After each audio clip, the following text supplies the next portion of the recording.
eso estamos aquí hoxe, vale? Marcadi.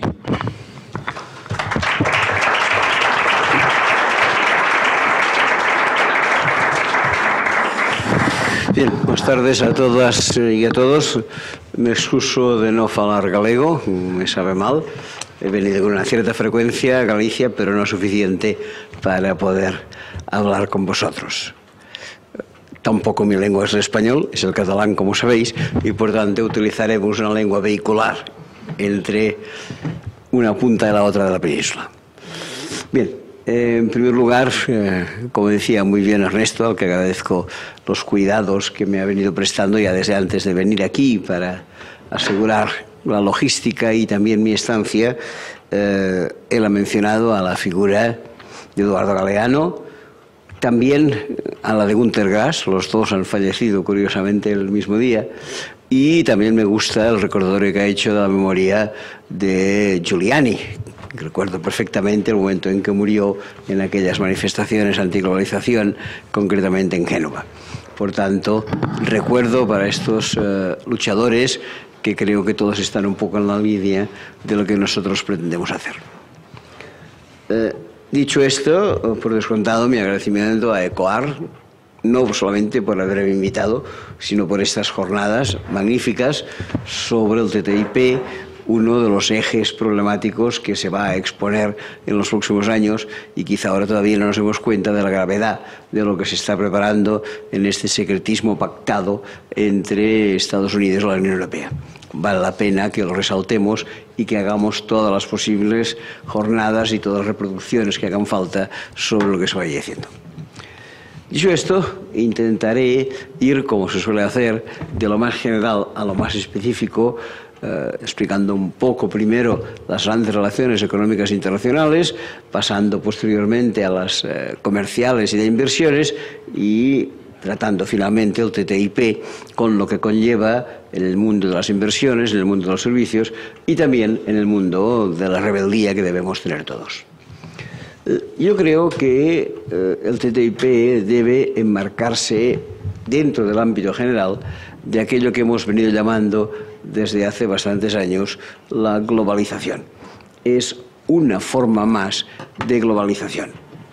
Quizá de las más fuertes, quizá de las peores, pero es una fórmula más. Yo diría que previo al TTIP podríamos considerar, por ejemplo, algo que es muy importante y que ha sido la globalización del sistema financiero.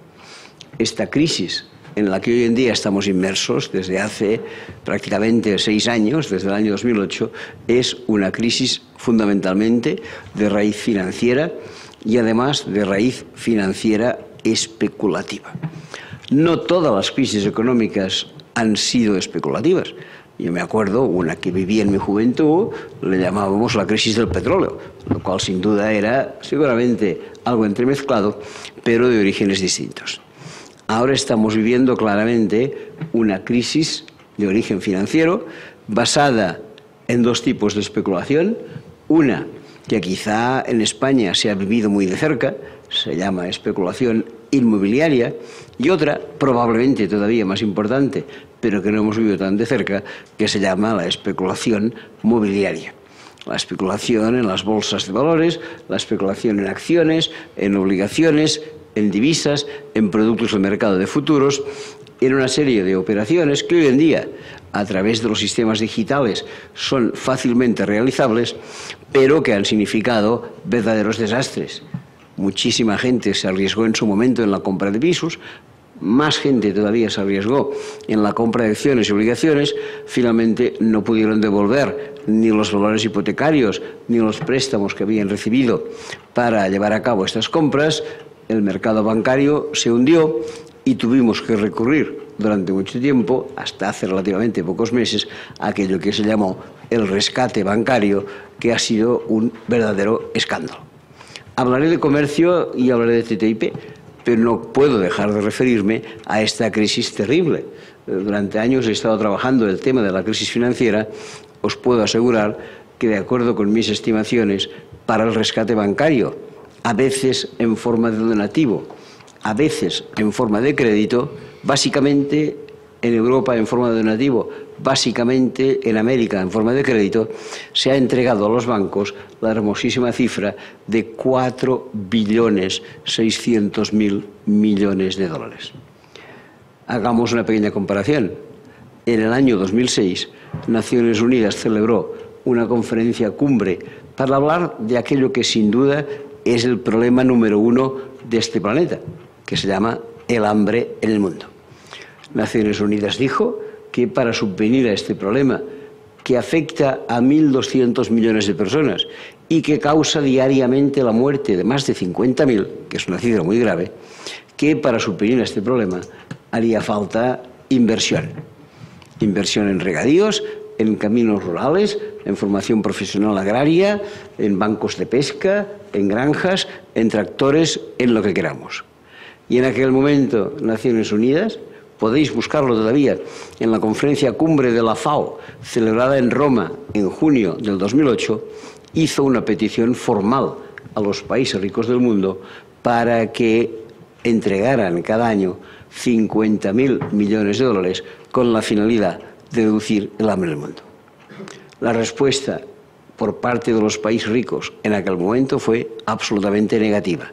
No tenemos 50.000 millones de dólares y propusieron algo realmente muy parcial, que era la entrega de 12.000 millones de dólares.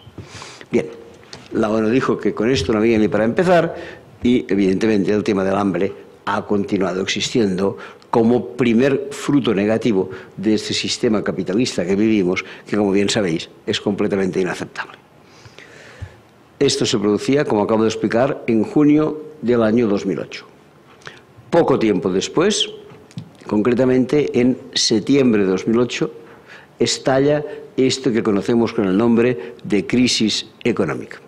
Es más, puedo decir que la crisis, si más no simbólicamente, estalla el 15 de septiembre de 2008. Seguramente no hace falta que os diga que el 15 de septiembre de 2008 es la fecha en que se declaró en quiebra una gran banca norteamericana llamada Lehman Brothers.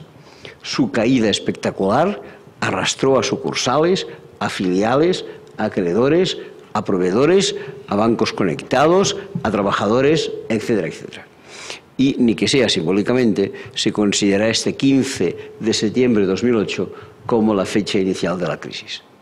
Tan pronto empezó esta debacle, los gobiernos occidentales, fundamentalmente el de Estados Unidos, el de la Unión Europea, Japón, etcétera, consideraron que había que rescatar a los bancos, que no se volvieran a producir otros casos como el de Lehman Brothers. Por cierto, y entre paréntesis, este desastre de banca denominado Lehman Brothers tenía un director para la península ibérica, para la zona de España y Portugal. Como la mayoría de vosotros sabéis, este director se llama Luis de Guindos y hoy en día rige los destinos de la economía española. Han colocado un pirómano para apagar el fuego. Bien, esta era un poco la realidad. A partir de entonces se empezó, pues evidentemente, a llegar a los bancos hasta esta cifra de la que os he hablado de 4.600.000 millones de dólares. Nadie en ningún momento intentó, pese a lo costoso de la operación, poner freno a esta debacle bancaria. No la debacle, se había evitado la debacle, a esta creación de deudas bancarias. Nadie quiso frenar las especulaciones financieras que nos habían llevado a ello. O quizá, vale la pena decirlo, una persona, también conocida en nuestros medios y seguramente sabedores todos vosotros de quién era. Un premio Nobel de Economía llamado James Tobin propuso que para frenar esta especulación absurda, los especuladores pagaran una tasa, que acabó denominándose con su propio nombre, tasa Tobin. Una tasa que, según el propio Tobin, tenía que aplicarse en un valor de un 1 por 1000 encima de las compras y de las ventas de carácter especulativo. Por cierto, para Tobin, una operación especulativa era aquella en la que entre el día de compra y el momento de la venta habían transcurrido menos de 3 días. Si transcurrían 4 días, mira por dónde, también era especulativa, pero no se consideraba como tal. Había que pagar un 1 por 1000 en las operaciones de carácter especulativo. Tobin calculó que aplicando este 1 por 1000 sucederían dos cosas positivas. Primera, que la mitad de la especulación mundial iba a desaparecer, porque se mueve en unos márgenes tan pequeños que a la que le aplicas un 1 por mil a la entrada y le aplicas otro 1 por mil a la salida, la operación pierde interés. La mitad de la especulación mundial desaparecería. Pero la otra mitad iba a subsistir, porque se mueven márgenes mayores a esta tasa. Iba a subsistir, claro está, pero iba a pagar. Iba a pagar el 1 por mil de impuesto.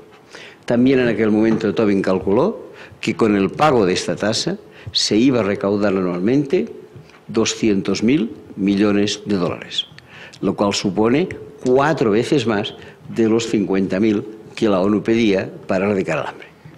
No era una mala propuesta. Apliquemos una tasa, la mitad de la especulación desaparecerá, la otra mitad subsistirá, pero generará este ingreso que nos permitirá en 4 ocasiones cada año erradicar el hambre.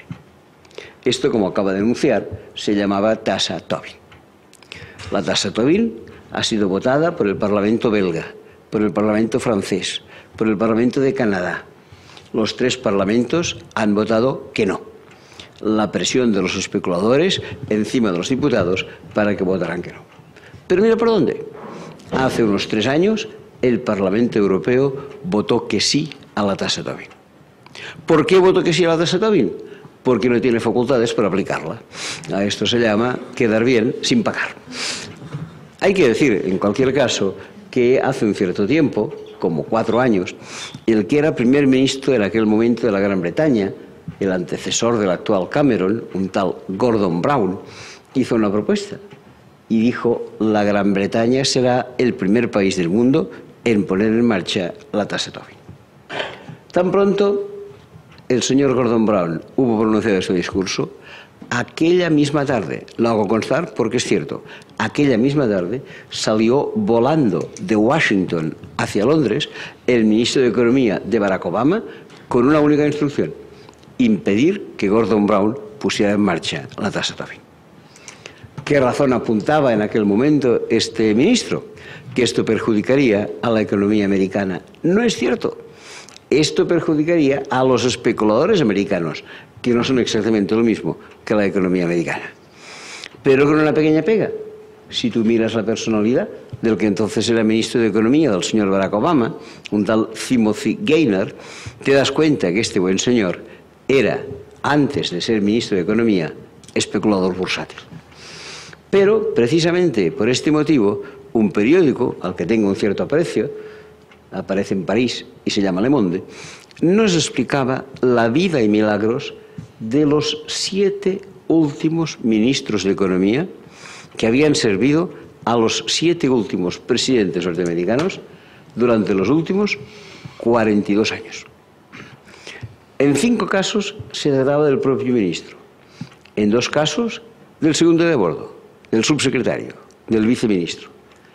Pero en los 7 casos, fuera el ministro o fuera el viceministro, los 7 responsables de la economía americana, antes de ser ministros, los 7 se dedicaban a la especulación financiera. Y los 7 se dedicaban a la especulación financiera al servicio, todos ellos, de una misma banca, una banca norteamericana llamada Goldman Sachs. Aquí no se acaba la historia, porque por estos mismos tiempos había en Grecia un primer ministro, por descontado no era el actual, pero su nombre os sonará, se llamaba Papandreou, que en su día habló de la posibilidad de que Grecia, igual que ahora, no pagara la deuda. Y Papandreou dijo: la deuda de Grecia es impagable, pero para tener fuerza argumental para no pagarla, hay que someterlo a votación popular. Al fin y al cabo, dijo Papandreou, Grecia es la cuna de la democracia, pongámosla en práctica. Y Papandreou dijo que iba a proponer un referéndum para que el pueblo griego votara si quería o no quería pagar la deuda. Mira por dónde, milagrosamente, y sin que mediara ninguna elección de por medio, al día siguiente Papandreou dejó de ser primer ministro de Grecia. Las malas lenguas apuntan a 2 dedos que señalaron claramente al señor Papandreou, un dedo que salía de París y que se llamaba Sarkozy, otro dedo que salía de Berlín y que se llamaba Merkel. Inmediatamente este señor fue destituido.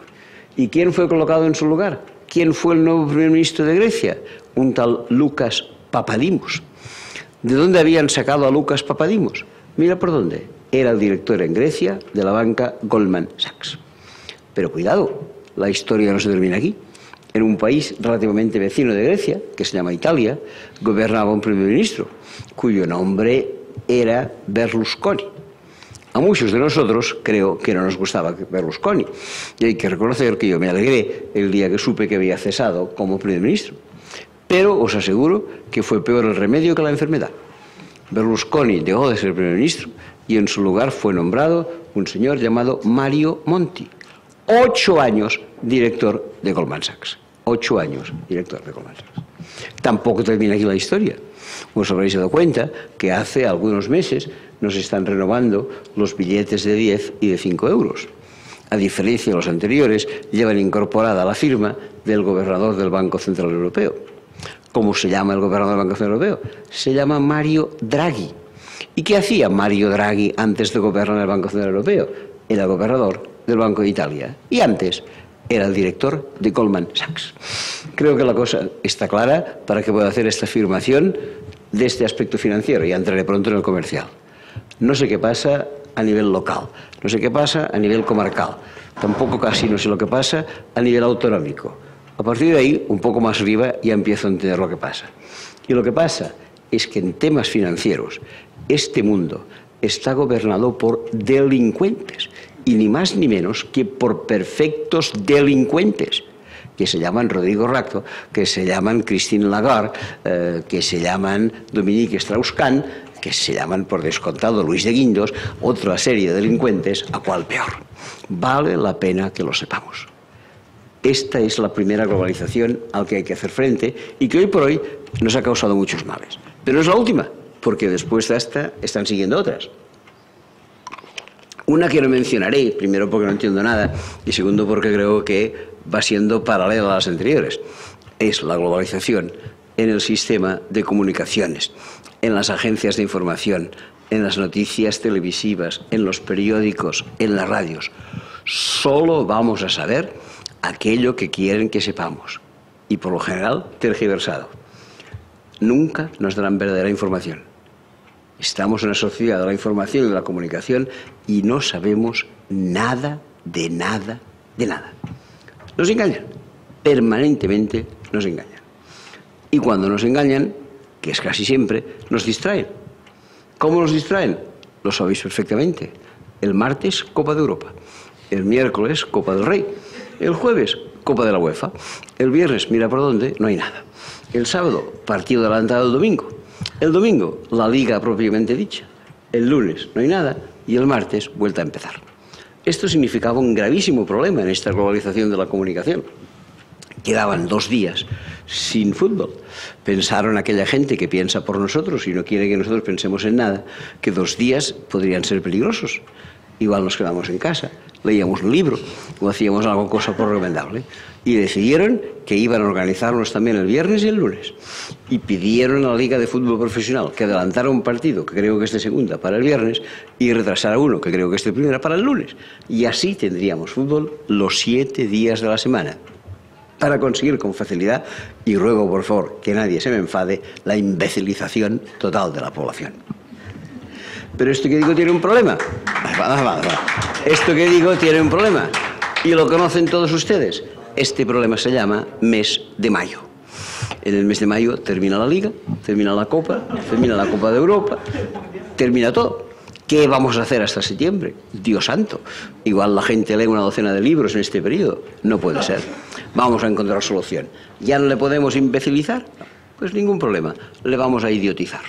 Y encontrar un sistema de idiotización que linda a la perfección y que se llama Telecinco. Y a partir de ahí nos tienen a todos cogidos.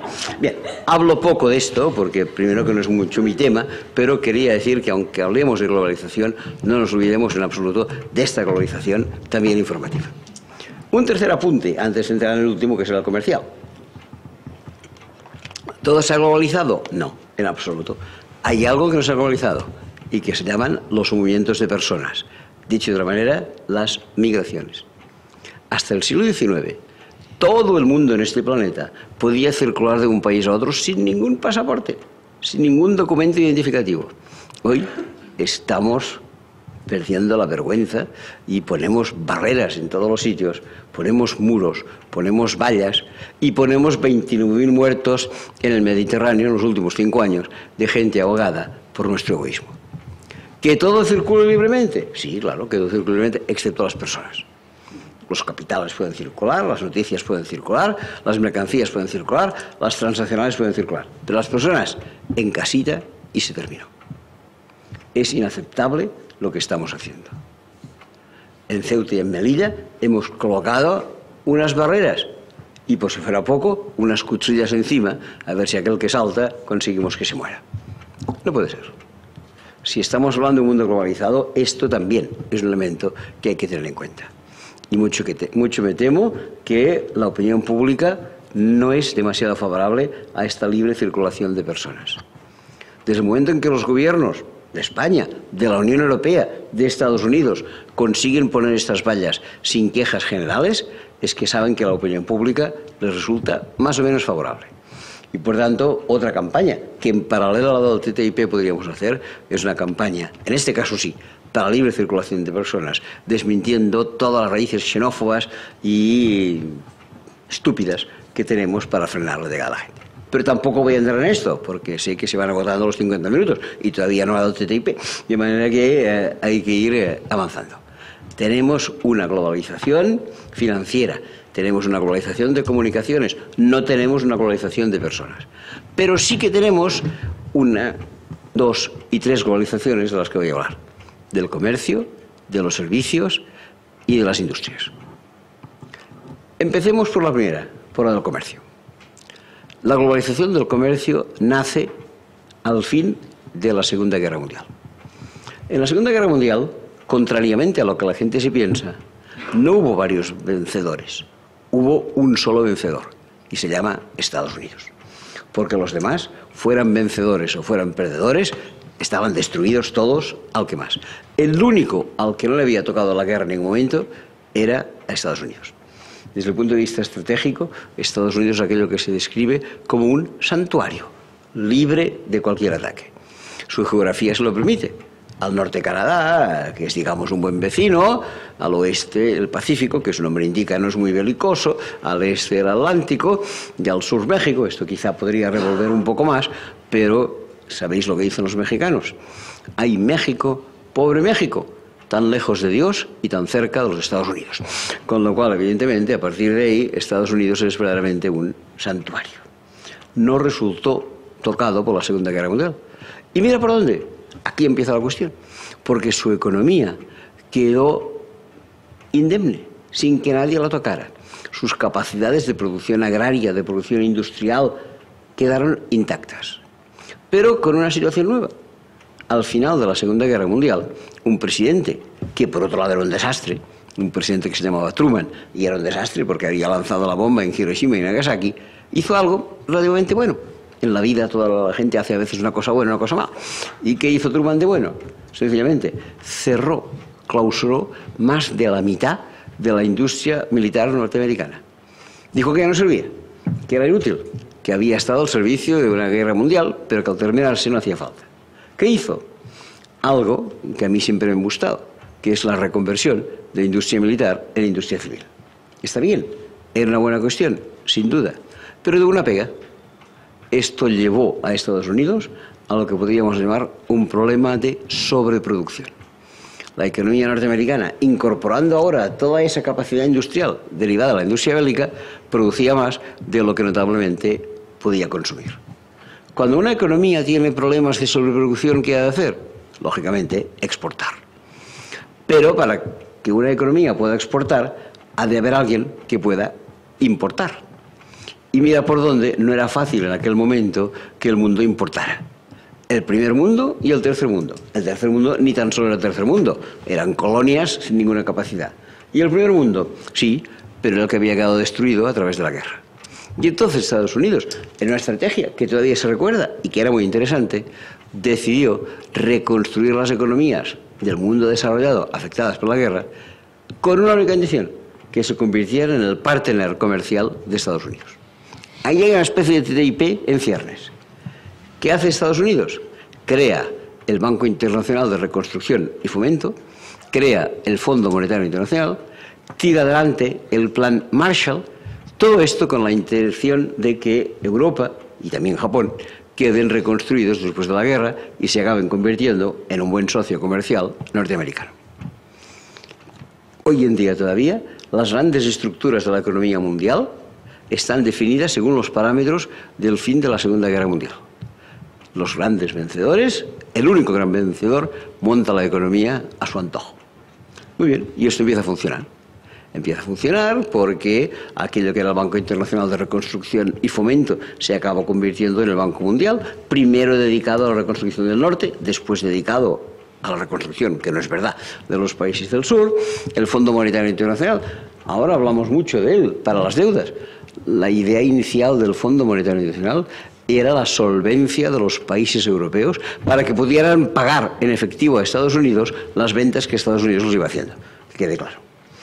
Pero una vez tenían reconstruida esta Europa, este Japón posbélico, estos tenían que comprar ese excedente norteamericano.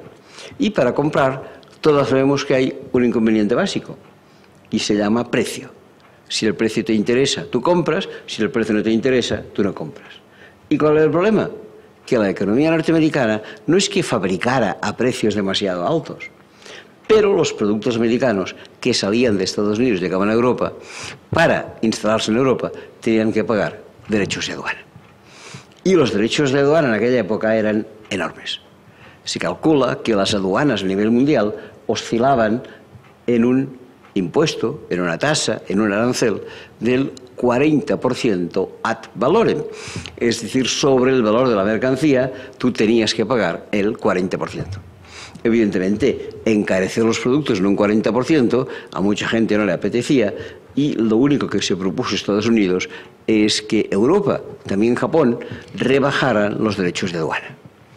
Pero evidentemente Estados Unidos no podía ir a Europa, a Gran Bretaña, a Japón, a quien sea, y decir: oye, baja las aduanas que debo entrar con mis productos. No era diplomáticamente aceptable. ¿Qué dijo entonces Estados Unidos? Bajen ustedes sus aduanas, que yo bajaré las mías. Pero claro, que Inglaterra, que Alemania, que Francia bajaran las aduanas era interesante para Estados Unidos.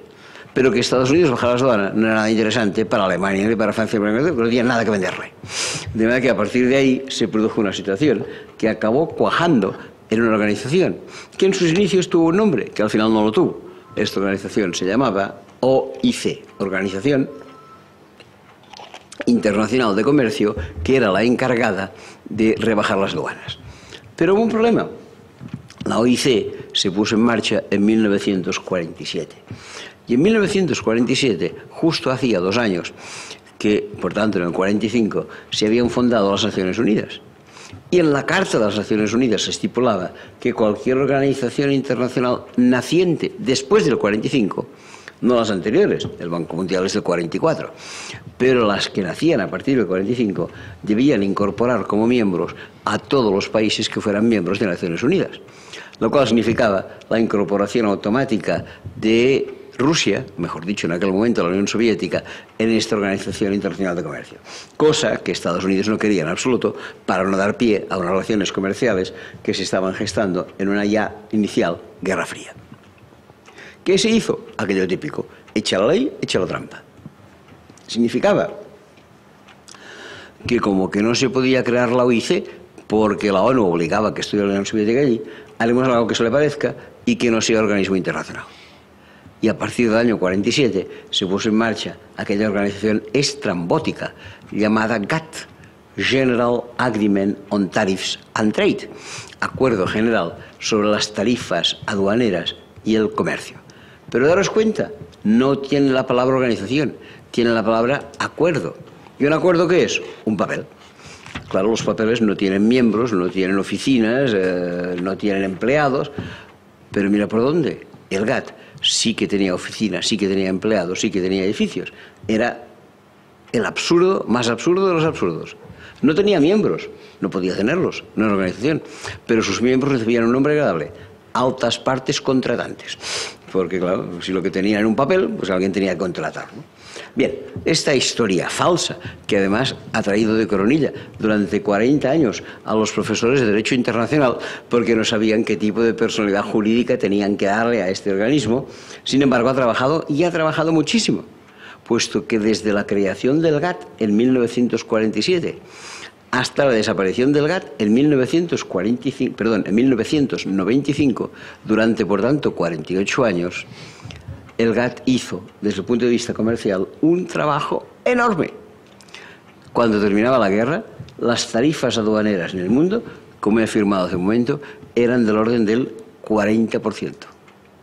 Cuando el GATT se disuelve, las tarifas aduaneras en el mundo eran del orden del 4%. El GATT reduce en un 90% las tarifas aduaneras del mundo, evidentemente al servicio de la economía más potente, que es la economía norteamericana. Permitidme que explique una pequeña anécdota, porque si no, no me quedo contento. El GATT termina en 1995 y en 1995 nace su sucesora, que será, ahora hablaré de ella, la OMC, la Organización Mundial de Comercio, recuperando aquel nombre que le querían dar antes y que ahora ya le podían dar porque la URSS ya no existía. Muy bien, la reunión de cambio del GATT a la OMC se celebró en la ciudad marroquí de Marrakech.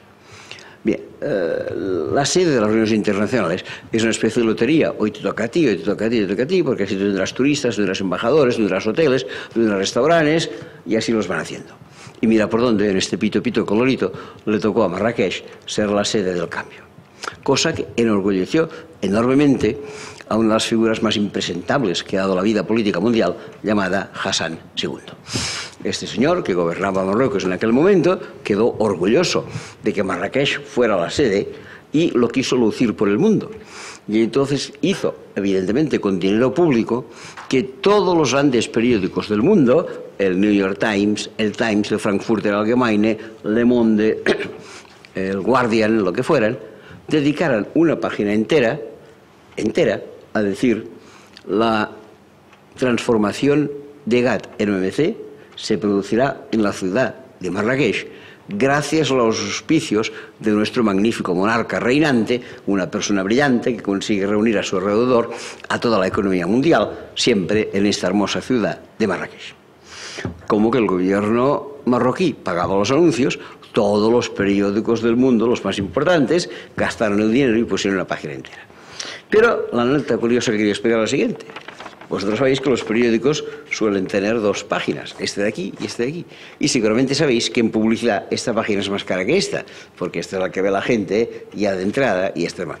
Bueno, pues en esta página, evidentemente, Hassan II había puesto estas alabanzas a sí mismo que os he explicado. Pero en este periódico francés llamado Le Monde, esta página no la dedicaron a cualquier cosa, también la rellenaron. ¿Cómo la rellenaron? De una manera pequeñísima, algo terrible. No se entendía nada, a no ser que cogieras 3 microscopios, no podías leer nada.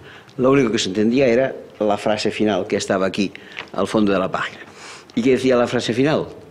Amnistía Internacional, : estos son los nombres de los 12.000 prisioneros políticos de Hassan II. A esto se llama buen periodismo, a esto se llama buen periodista. Chapeau, porque era un periódico francés, chapeau, frente a esta situación. Esta es la anécdota, ya termino, pero me gusta tanto explicarla que no podía dejar de decirla. Termina el GATT en este cambio de Marrakech y surge la OMC, que es la que nos conducirá al TTIP. ¿Por qué nace la OMC? Bueno, ya lo he dicho antes, porque ahora la Unión Soviética ha desaparecido y no hay pegas. Sí, sí, de acuerdo, pero ¿qué sentido tiene crear una organización de comercio cuando ya hemos rebajado las aduanas en un 90%? Quizá valdría más que hubiera continuado el GATT, que hubiera liquidado el 10% aduanero que le quedaba en el mundo, dejaba el mundo sin aduanas y a otra cosa mariposa. Si ya nos queda tan poco trabajo comercial que hacer, ¿por qué ahora vamos a crear la OMC? ¿Por qué viene a continuación? Porque la intención de los creadores de la OMC no era la liberalización comercial. Era lo que vendría a continuación, que es la liberalización de los servicios y la liberalización de las inversiones industriales. Eso es lo que iban a hacer. y por tanto les interesa, marginalmente sí, terminar con este 10% de aduanas, que tiene una importancia relativa, pero fundamentalmente liberalizar inversiones y servicios, que es la gran misión del TTIP, como vosotros sabéis. Ya hubo en aquel momento una fuerte polémica por este cambio y por esta asunción de inversiones y servicios por parte de la OMC.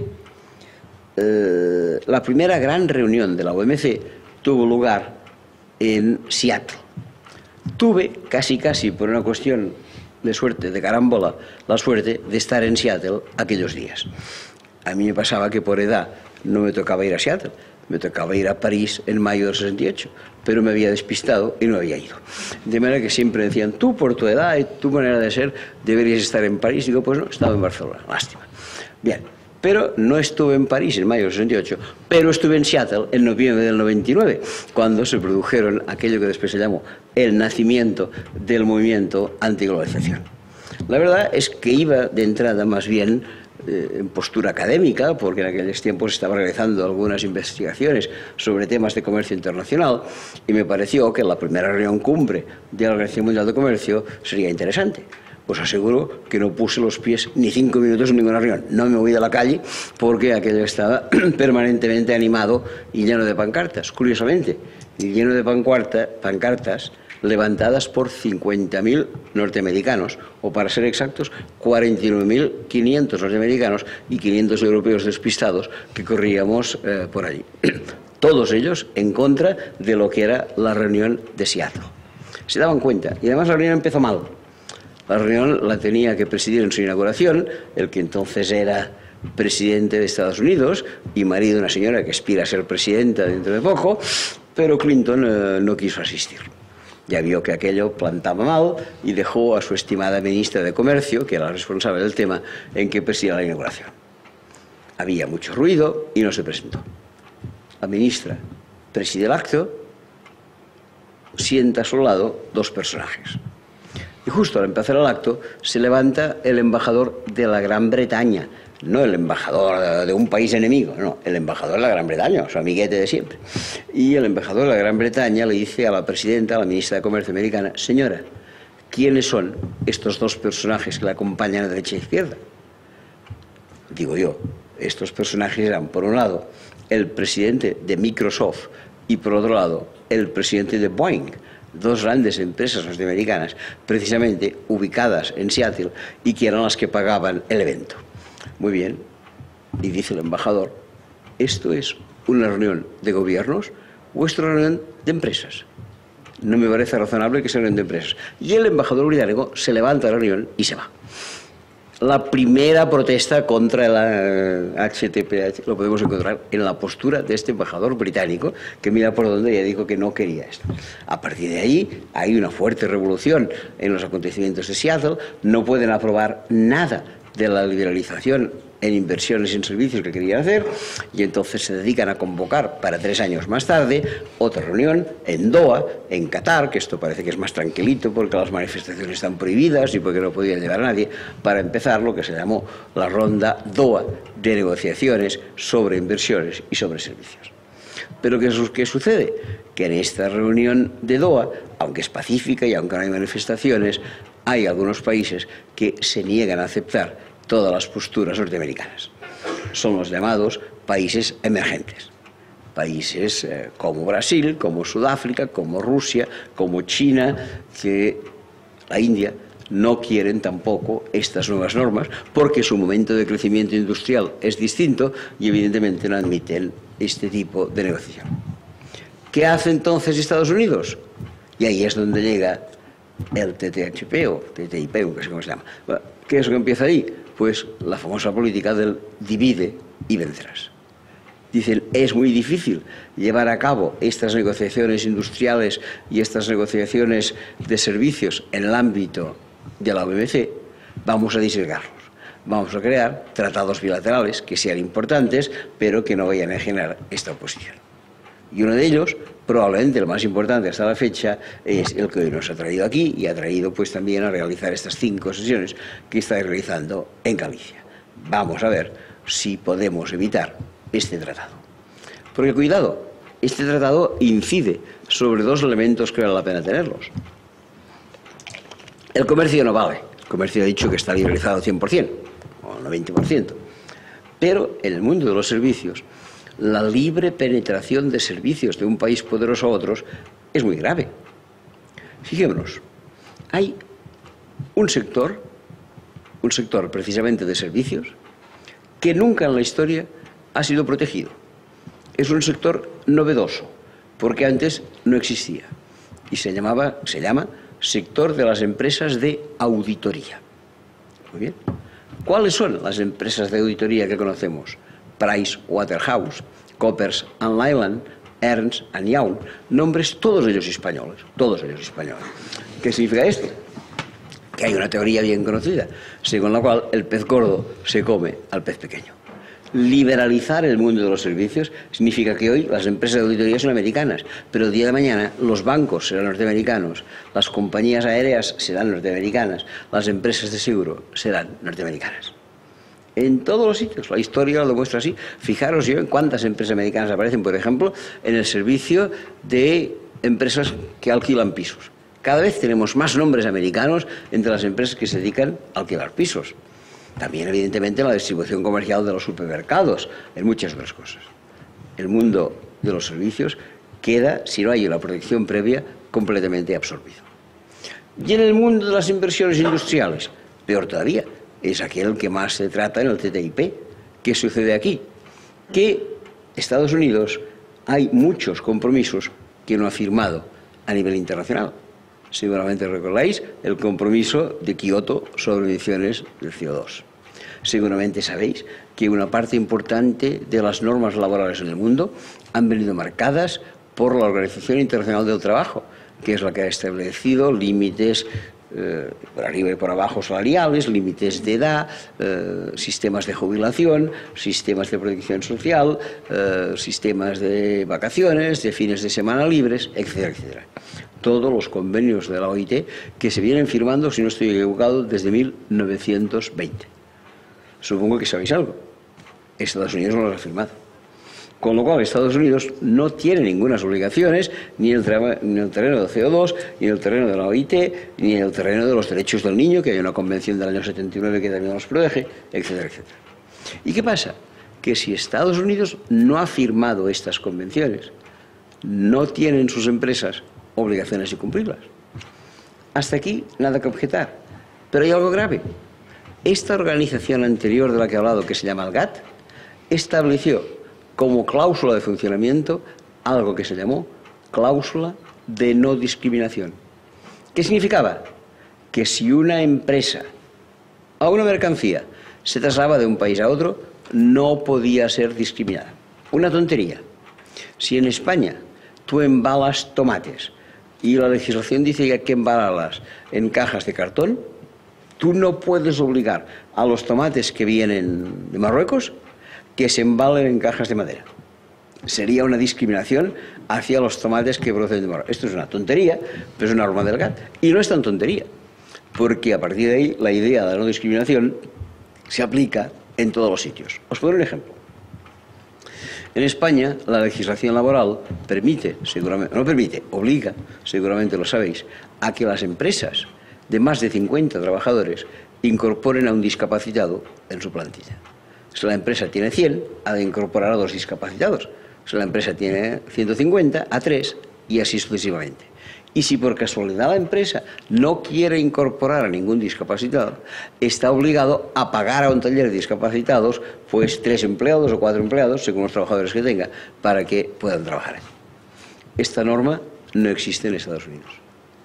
Aplicarla aquí significa para una empresa americana una discriminación. Y por tanto no está obligada a cumplirla de ninguna manera. Tú empiezas por los discapacitados y sigues, por ejemplo, por los días de vacaciones. ¿Cuántos días de vacaciones hay en las empresas americanas? Yo qué sé, 25. ¿Cuántas hay en España? 30. Discriminación. Bajamos a los 25. Y a partir de ahí, todas las reivindicaciones sociales, fruto más o menos de 150 años de luchas sociales, están desapareciendo en aras de este principio de discriminación.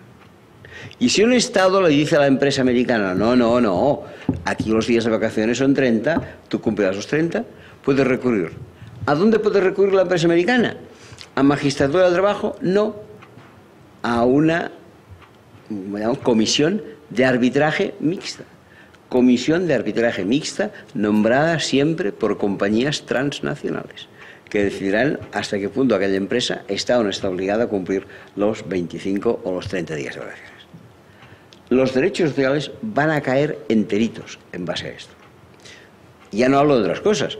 No hablo, por ejemplo, de la legislación sobre transgénicos que existe en Estados Unidos y que existe aquí, bueno, aquí poco, en Europa. Ya no hablo de controles sobre medicamentos, no hablo de otras cuestiones que irán cayendo todas una tras otras si somos capaces de aplicar. ¿Y qué pasa? Lo más grave, ya voy terminando, que de estas normas no sabemos nada. De los proyectos que tiene en este momento Estados Unidos y la Unión Europea sobre este TTIP, no se sabe nada. Se ha empezado a filtrar algo a partir del verano pasado. No sabemos nada.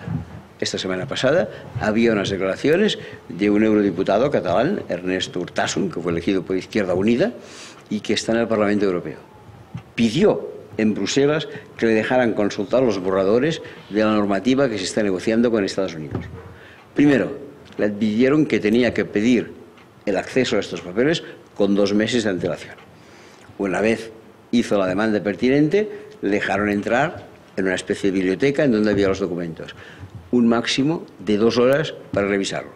Pero al entrar, él mismo lo afirmó, le quitaron magnetófono, le quitaron teléfono móvil, atención, le quitaron bolígrafo, para que el hombre no pudiera apuntar nada, que tuviera que memorizar todo lo que estaba saliendo de estas negociaciones.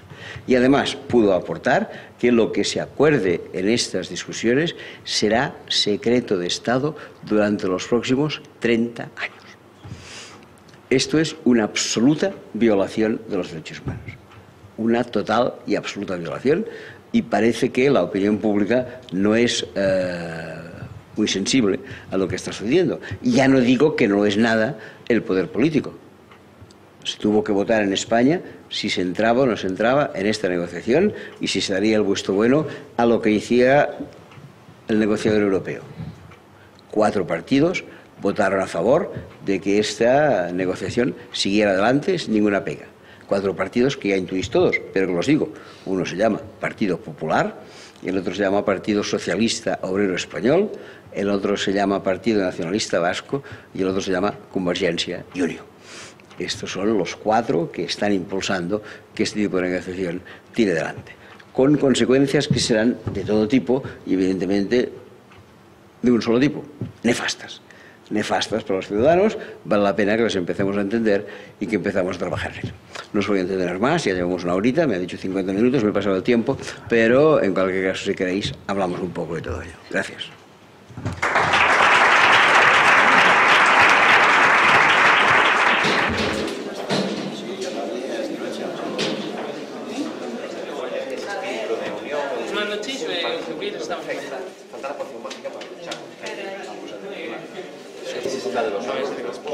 Claro, exactamente. Es que lo que nosotros tenemos el dinero, no sé qué. Creo que la herramienta más poderosa, porque ya se hablado de las administraciones, de la administración, de la el dinero lo único que sirve para intercambiar cosas. Lo que se piensa que tenga algo no tengo nada, tengo un papel. Entonces, ¿por qué no las monedas sociales? Bueno, ¿por qué no monedas sociales? ¿Por qué no el dinero con fecha de caducidad?